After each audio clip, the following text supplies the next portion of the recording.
నువ్వు చేసిన తప్పునే మళ్ళీ మళ్ళీ రిపీట్ చేస్తున్నావా? అది బిజినెస్‌లో కావచ్చు, ఫైనాన్షియల్ ఇన్వెస్ట్‌మెంట్‌లో కావచ్చు, ఒక రిలేషన్‌షిప్‌లో కావచ్చు, దేనిలోనైనా సరే నీ వర్క్‌లో కావచ్చు, నీ జాబ్‌లో కావచ్చు.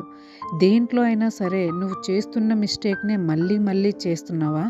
ఇలా చేస్తే మన మైండ్‌లో ఏమనిపిస్తుందంటే ఎన్ని సార్లు చేస్తాను? ఎందుకిలా చేస్తున్నాను? నా మైండ్ మారదా అని అనుకుంటాం. కానీ కాదు. ప్రపంచంలో అత్యంత ఫ్లెక్సిబుల్ మిషన్ ఏదైనా ఉందంటే అది ఓన్లీ హ్యూమన్ బ్రెయిన్ మాత్రమే. భయం నుంచి ధైర్యానికి, లేజీనెస్ నుంచి డిసిప్లైన్‌కి మన మైండ్‌ని మార్చుకోవచ్చు. మనం ఏ హ్యాబిట్‌నైతే చేయాలనుకుంటున్నామో దాన్ని మనం అలవాటు చేసుకోవచ్చు. ఏ అలవాటునైతే వదిలించుకోవాలనుకుంటున్నామో దాన్ని వదిలించుకోవచ్చు. అది ఆలోచనైనా, అలవాటైనా, భయమైనా సరే. కావాల్సిన దాన్ని తగిలించుకోవచ్చు. వద్దు అనుకున్న దాన్ని వదిలించుకోవచ్చు. కానీ అందరూ ఎందుకు చేయలేకపోతున్నారు? ఒక ఆలోచనను, ఒక అలవాటును ఎందుకు మార్చుకోలేకపోతున్నారు?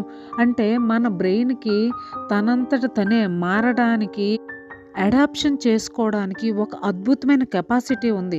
తనంతట తనే పవర్‌ఫుల్‌గా మారగలదు. మరి ఇంత కెపాసిటీ ఉంటే ఎందుకు మారలేకపోతున్నారు అంటే, మన మైండ్‌కి ఒకవైపు స్ట్రెంగ్త్, మరొక వైపు వీక్‌నెస్‌గా మారగలదు. మనకి తెలియక స్ట్రెంగ్త్‌గా కాకుండా మనం వీక్‌నెస్‌ని ఉంచుకుంటున్నాం. దాన్ని స్ట్రెంగ్త్‌గా మార్చుకుంటే మన మైండ్ మన చెప్పు చేతల్లో ఉంటుంది.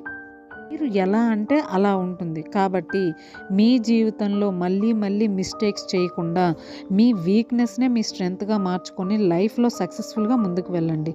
ఇది మీరేమంటున్నారనేది కమెంట్ చేయండి. వీడియో మీకు నచ్చితే లైక్ చేసి సబ్స్క్రైబ్ చేయండి. Thank you.